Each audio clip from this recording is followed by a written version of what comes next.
Well, we are getting close to the holiday season, and it's really tempting to use those credit cards to buy the gifts that we are looking to give our loved ones, family members, maybe ourselves. With that being said, I thought I would give you some facts about what credit cards are doing to us as a nation, and then some tips on things you can do to prevent high credit card spending, and then some alternatives in the way of financing. Let's get started.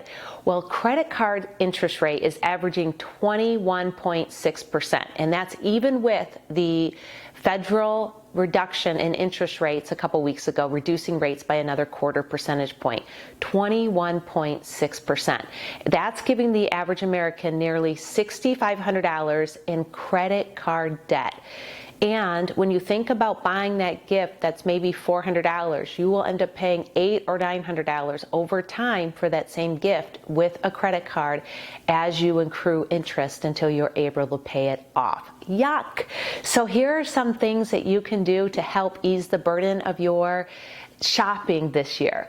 Number one, make a list. Who do you need to buy for, and set a budget. How much do you want to spend for each person? Number two, look in advance for those gifts and look for deals and sales. And what helps me is sometimes I'll buy gifts and then forget that I bought them and then go buy another gift. So make a list of the gifts that you have purchased for that person, and then reduce it in your budget because you know how much you want to spend.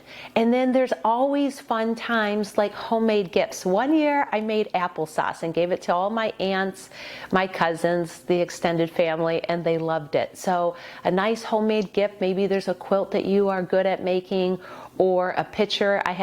Went over to my girlfriend's house yesterday, walked into her house, and she's doing this amazing painted mural.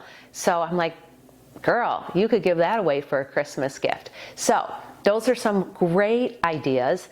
The other thing that you should consider is, if you have to use a credit card and you already have credit card debt, I did learn that Carol Lee Swartz at Comerica Bank is offering a credit card at 0% interest for 2 years, 24 months. That's right, 0% for 2 years.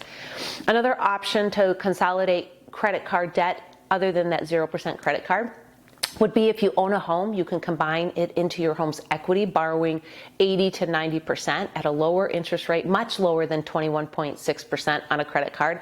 The equity line of credit averages 8 to 10%, to give you kind of an idea.